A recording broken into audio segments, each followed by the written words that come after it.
चीनी मीडिया ने ट्रंप द्वारा भारत पर लगाए गए 50% टैरिफ को लेकर एक अहम प्रतिक्रिया दी है। चीन के एक दैनिक टैबलॉइड अखबार ग्लोबल टाइम्स ने इस कदम के खिलाफ भारत का समर्थन करते हुए लिखा है कि अमेरिका भारत को एक सच्चा और बराबरी का मित्र नहीं मानता, बल्कि केवल अपनी स्वार्थी जरूरतों के हिसाब से उपयोग करता है। अखबार के अनुसार भारत पर टैरिफ इसलिए लगाया जा रहा है क्योंकि भारत अमेरिकी इच्छाओं के अनुसार एजेंडा नहीं निभा रहा है, खासकर रूस से तेल खरीद पर। ग्लोबल टाइम्स ने यह भी लिखा, अमेरिका भारत को कभी भी मेज पर अतिथि के रूप में नहीं देखता, बल्कि सिर्फ मेन्यू में एक आइटम की तरह इस्तेमाल करता है। आगे मीडिया ने बताया कि भारत ने अब तक एक सतत रणनीति अपनाई है, जिसमें उसने ब्रिक्स और संघाई सहयोग संगठन जैसे समूहों में सदस्यता लेकर बहुपक्षीय विश्व व्यवस्था को समर्थन दिया है, जबकि इंडो पैसिफिक क्षेत्र में अमेरिका, जापान और ऑस्ट्रेलिया के साथ सुरक्षा रिश्ते भी बनाए हैं। अमेरिका की हठधर्मिता और एकाधिकारवादी नीतियों के कारण यह रणनीति अब जटिल परिस्थिति में फंसती दिखाई दे रही है।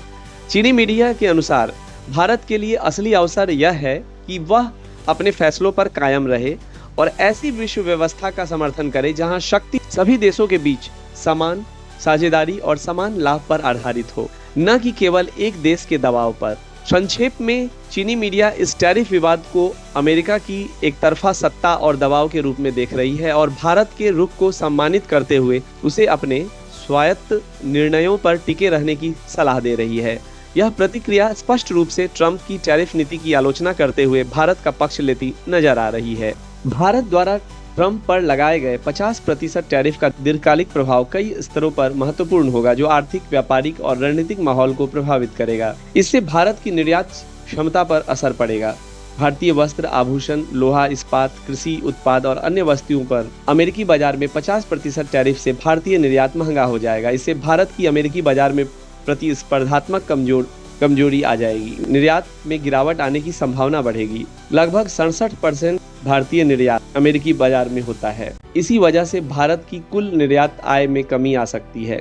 विश्लेषकों का अनुमान है कि यह टैरिफ भारत की ग्रोथ रेट को 0.4% से 0.8% तक घटा सकता है। आगामी सालों में अगर ये टैरिफ स्थायी रहते हैं तो भारत के जीडीपी पर केवल 0.3% से 0.6% तक नकारात्मक प्रभाव पड़ सकता है। इसका मतलब आर्थिक वृद्धि की गति धीमी होगी। निर्यात की गिरावट से उत्पादन में कमी, रोजगार सृजन पर भी असर पड़ सकता है।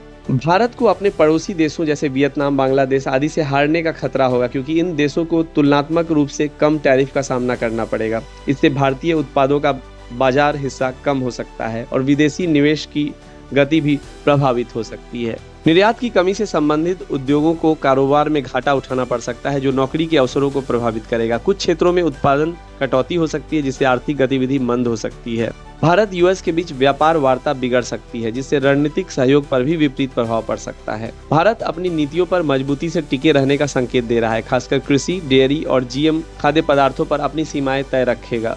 अमेरिकी डेयरी उत्पादों और कृषि आयात पर प्रतिबंध भारत के छोटे किसानों और ग्रामीण अर्थव्यवस्था की रक्षा करता है, लेकिन टैरिफ युद्ध के कारण कुल व्यापार तनाव बढ़ता भी है। ट्रंप के 50% टैरिफ भारत के आर्थिक विकास, निर्यात, रोजगार और व्यापारिक संबंधों पर दीर्घकाल में नकारात्मक प्रभाव डाल सकते हैं। हालांकि इससे भारत को अपनी उत्पादन क्षमता बढ़ाने, वैश्विक सप्लाई चेन में मजबूती लाने और नए निवेश आकर्षित करने का भी अवसर मिलेगा। भारत के लिए यह चुनौती और अवसर दोनों है, जो उसकी नीति और कूटनीतिक संतुलन के मुताबिक आकार लेगी।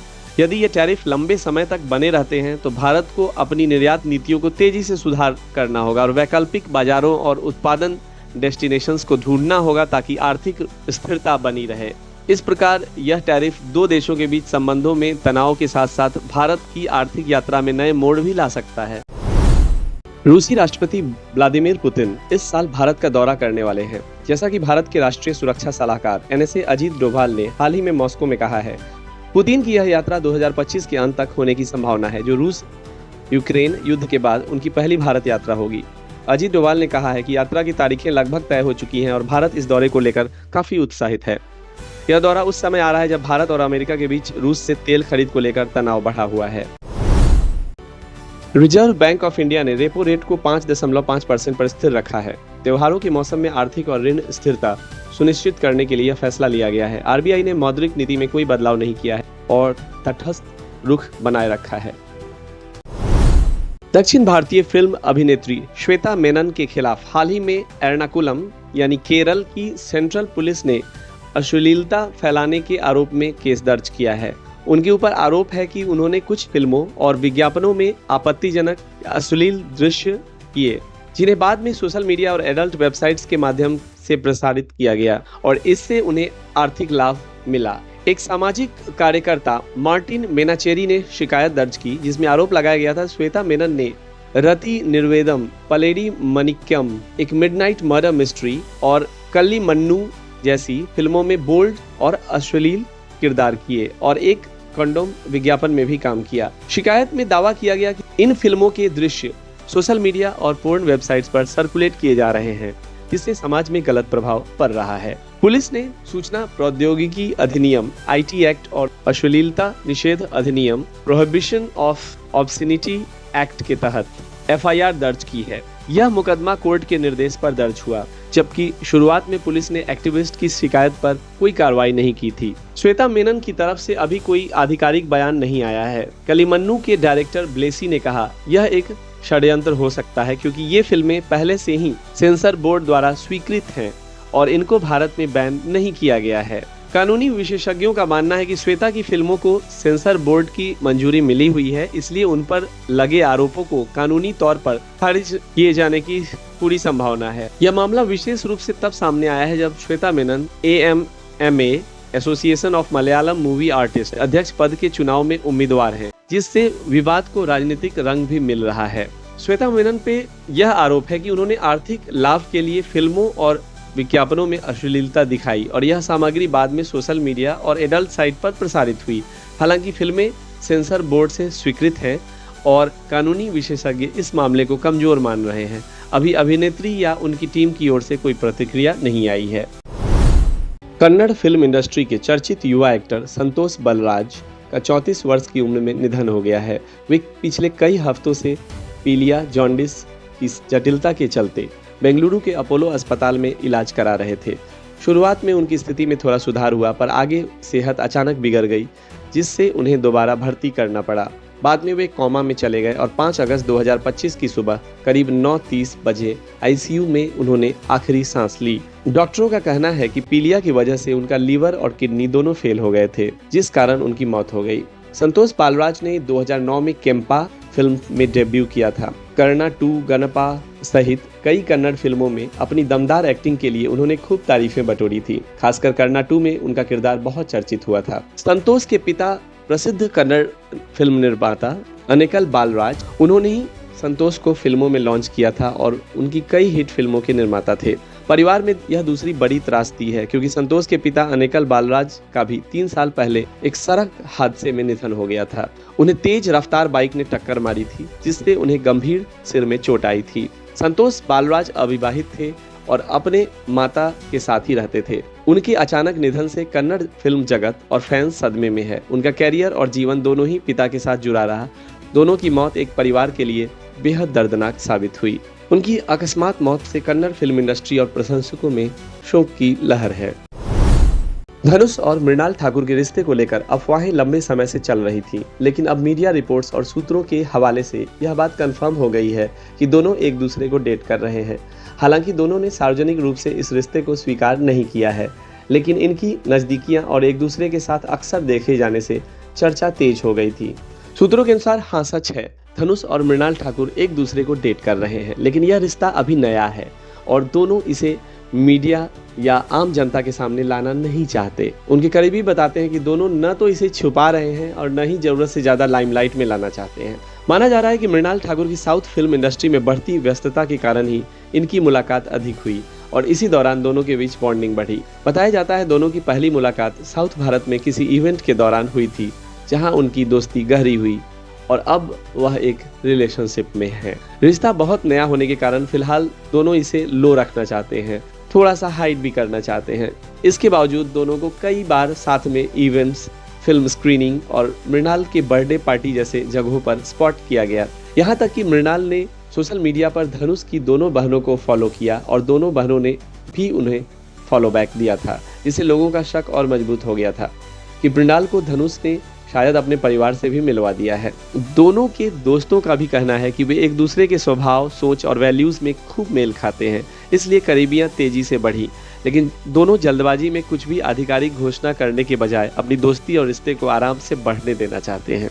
धनुष और मृणाल ठाकुर डेटिंग कर रहे हैं, यह बात सूत्रों ने कंफर्म की है, लेकिन दोनों अभी भी इसे पब्लिकली स्वीकारने या कहने के हक में नहीं है, क्योंकि यह रिश्ता शुरुआती दौर में है। दोनों चाहेंगे कि जब सही समय आए तभी वे इसे सामने लाएं, तब तक यह रिश्ता लो का लो ही रहेगा, यानी वे इसे दोस्ती ही कहेंगे। 9 अगस्त को भाई बहन के अटूट प्रेम का त्योहार रक्षाबंधन मनाया जाएगा। ये वैसा दिन होता है जब बहनें अपने भाई के माथे पर टीका और हाथ पे राखी बांधकर उसके लिए मंगल कामनाएं करती हैं। साल 2025 में राखी पर भद्रा का साया तो नहीं है, लेकिन राहु की काली छाया जरूर पड़ने वाली है। रक्षाबंधन की सुबह राहु काल लगने वाला है। ज्योतिषियों के अनुसार राहु काल में भाई की कलाई पर राखी बांधना वर्जित है। इस अशुभ घड़ी में भूलकर भी भाई की कलाई पर राखी नहीं बांधनी चाहिए। हिंदू पंचांग के अनुसार 9 अगस्त को रक्षाबंधन के दिन राहु काल सुबह 9:07 से लेकर सुबह 10:47 तक रहने वाला है, यानी राहु काल की काली छाया करीब 1 घंटा 40 मिनट तक रहेगी। ज्योतिषियों की सलाह है कि रक्षाबंधन पर राहु काल लगने से पहले या बाद में ही भाई की कलाई पर रक्षा सूत्र बांधे, अन्यथा यह शुभ कार्य फलदायी नहीं माना जाएगा। अंदाज 2 एक आगामी बॉलीवुड हिंदी भाषा की रोमांटिक ड्रामा फिल्म है, जिसका निर्देशन और निर्माण सुनील दर्शन ने किया है। यह 2003 की सुपरहिट फिल्म अंदाज का सीक्वल है। फिल्म 8 अगस्त 2025 को रिलीज हो रही है। यह फिल्म एक त्रिकोणीय प्रेम कहानी लव ट्रायंगल पर आधारित है, जिसमें प्रमुख किरदार आरव एक प्रतिभाशाली संगीतकार जो अपने करियर के लिए संघर्ष कर रहा है। आरव एक बड़ी म्यूजिकल कंपनी में कॉन्ट्रैक्ट के तहत काम करता है और इसी दौरान उसे 2 लड़कियों से प्यार हो जाता है। एक लड़की कंपनी की मालकिन है जो आरव से प्यार करती है और दूसरी लड़की उससे व्यक्तिगत रूप से जुड़ी होती है। इस लव ट्रायंगल की वजह से आरव की जिंदगी में कई उथल पुथल और ड्रामा शुरू हो जाता है। कहानी भावनात्मक गहराई के साथ रिश्तों, संघर्षों और संगीत के इर्द गिर्द घूमती है। यह फिल्म संगीत की दुनिया में सपनों को पूरा करने की कहानी है। इसमें दिल छू लेने वाले 8 सुंदर गाने हैं, जिनका संगीत नसीम शराबन के मशहूर संगीतकार नदीम सैफी ने बनाया है। गीतों के बोल समीर अंजान ने लिखे हैं। फिल्म में 3 नए कलाकार हैं, आयुष कुमार, अकायशा वत्स और नताशा फर्नांडिस मुख्य भूमिका में हैं। फिल्म में पुराने अंदाज की याद दिलाने वाले तत्व देखने को मिलेंगे, लेकिन इसे आधुनिक रूप में प्रस्तुत किया गया है। अंदाज 2 एक कहानी है जो प्रेम, संगीत, संघर्ष और रिश्तों की जटिलताओं को दर्शाती है, जिसमें एक युवा संगीतकार की जिंदगी में 2 लड़कियों के बीच के रिश्ते और उसकी प्रोफेशनल यात्रा की पड़ताल की गई है। यह फिल्म रोमांस ड्रामा का मिश्रण, जिसमें बैकग्राउंड में दिल छू लेने वाले गाने भी हैं। फिल्म के मेकर्स ने इसे एक नया अंदाज देने की कोशिश की है ताकि यह आधुनिक दर्शकों से जुड़ सके, जबकि पुराने अंदाज की यादें भी कायम रहे। ये फिल्म 8 अगस्त 2025 को रिलीज हो रही है और दर्शकों के लिए एक नए रोमांटिक सिनेमा का अनुभव लेकर सामने आएगी। अगर आप एक रोमांटिक ड्रामा और संगीत से भरी कहानी देखना चाहते हैं जिसमें लव ट्रायंगल और भावनात्मक संघर्ष है, तो अंदाज 2 देखने लायक है। यह फिल्म नए कलाकारों को बॉलीवुड में पहचान दिलाने की भी कोशिश है, जो पुराने अंदाज के फैंस के लिए भी एक नई पेशकश होगी। बॉलीवुड की फिल्म परम सुंदरी एक हिंदी भाषा की रोमांटिक कॉमेडी है, जिसका निर्देशन तुषार जलोटा ने किया है और निर्माता दिनेश विजान है। इस फिल्म में सिद्धार्थ मल्होत्रा और जानवी कपूर मुख्य भूमिकाओं में हैं। आइए चलते हैं जानने परम सुंदरी की कहानी। फिल्म की कहानी एक उत्तर भारतीय युवक यानी सिद्धार्थ मल्होत्रा और एक दक्षिण भारतीय लड़की जानवी कपूर के बीच प्रेम कहानी पर आधारित है। यह फिल्म 2 सांस्कृतिक पृष्ठभूमि वाले लोगों के बीच के टकराव और प्यार को दर्शाती है, जो केरल के खूबसूरत बैकवाटर के सेट पर फिल्माई गई है। यह प्रेम कहानी हंसी, रोमांच और अप्रत्याशित मोड़ों से भरी है, जिसमें 2 दुनिया टकराती हैं और प्यार की चिंगारियां उड़ती हैं। फिल्म में पारंपरिक और आधुनिक संस्कृतियों का मेल दिखाया गया है और इसके जरिए एक दिल को छू लेने वाला क्रॉस कल्चरल रोमांस प्रस्तुत किया गया है। निर्माता दिनेश विजान के अनुसार यह फिल्म साल की सबसे बड़ी लव स्टोरी में से एक है और इसे पुराने और पॉपुलर फिल्मों की तरह एक भावुक और मजेदार प्रेम कहानी बताया गया है। फिल्म के मुख्य सितारे इस प्रकार हैं: सिद्धार्थ मल्होत्रा जो कि परम बने हुए हैं, जानवी कपूर जो कि सुंदरी बनी हुई हैं, संजय कपूर और मनजोत सिंह। फिल्म का संगीत सचिन जिगर ने दिया है और अमिताभ भट्टाचार्य ने गीत लिखे हैं। इसका पहला गाना परदेसिया 30 जुलाई 2025 को रिलीज हो चुका है, जबकि दूसरा गाना भीगी सारी 8 अगस्त 2025 को रिलीज होगा। फिल्म की रिलीज डेट पहले 25 जुलाई 2025 थी, लेकिन अब इसे 29 अगस्त 2025 को सिनेमाघरों में रिलीज किया जाएगा। फिल्म का मोशन पोस्टर और ट्रेलर जुलाई 2025 में रिलीज किया गया, जिसमें सिद्धार्थ और जाह्नवी की जोड़ी और फिल्म के रोमांटिक व सांस्कृतिक रंग दिखाए गए हैं। फिल्म की स्टोरी और सेटिंग को दर्शकों ने काफी पसंद किया है। परम सुंदरी एक खूबसूरत क्रॉस कल्चरल रोमांटिक कॉमेडी है, जिसमें उत्तर और दक्षिण भारत की संस्कृति के बीच के अंतर और प्रेम की कहानी को एक बड़े पर्दे पर दिखाया जाएगा। इसका मजबूत कहानी, प्लॉट, मेलोडियस म्यूजिक और प्रमुख कलाकार फिल्म की खासियत है। यह फिल्म 29 अगस्त 2025 को रिलीज होगी और दर्शकों को मनोरंजन के साथ एक भावुक प्रेम कहानी देखने को मिलेगी। संजू सैमसन के चेन्नई सुपर किंग्स में शामिल होने की खबरें और अफवाहें काफी समय से चल रही हैं, लेकिन हाल की रिपोर्ट्स के मुताबिक राजस्थान रॉयल्स ने 2026 आईपीएल सीजन के लिए संजू सैमसन को रिटेन करने का फैसला किया है। इसका मतलब यह है कि संजू सैमसन अगले सीजन में भी राजस्थान रॉयल्स के कप्तान बने रहेंगे और उनके सीएसके में जाने की संभावना फिलहाल बेहद कम है। सीएसके जरूर संजू सैमसन के लिए रुचि रखती है और उन्होंने कहा है कि अगर संजू उपलब्ध हुए तो उन्हें टीम में शामिल करने का विचार जरूर करेंगे, लेकिन अभी आरआर ने उन्हें छोड़ने का कोई प्लान नहीं बनाया है और टीम के कप्तान के रूप में बनाए रखने का फैसला किया है। अफवाहें यह थी कि सीएसके धोनी के करियर के आखिरी चरण में संजू सैमसन को अपनी टीम में लेना चाहती है ताकि वे धोनी की जगह भविष्य में ले सकें, लेकिन इस बारे में अभी कोई आधिकारिक पुष्टि नहीं हुई है और राजस्थान रॉयल्स ने संजू को लेकर किसी भी ट्रेड की खबरों को खारिज किया है। कई मीडिया रिपोर्ट्स और सोशल मीडिया पर संजू की सीएसके में जर्सी पहनने वाली तस्वीरें भी चर्चा में आई, लेकिन वे अफवाहें साबित हुई और संजू सैमसन राजस्थान रॉयल्स से ही जुड़े हुए हैं। सीएसके और अन्य टीमें संजू के लिए अभी भी रुचि रखती हैं और भविष्य में स्थिति बदल सकती है, लेकिन वर्तमान में संजू आरआर में ही हैं और टीम के कप्तान बने रहेंगे। इसलिए अब तक की आधिकारिक जानकारी के अनुसार संजू सैमसन चेन्नई सुपर किंग्स नहीं बल्कि राजस्थान रॉयल्स के लिए आईपीएल 2026 में खेलेंगे।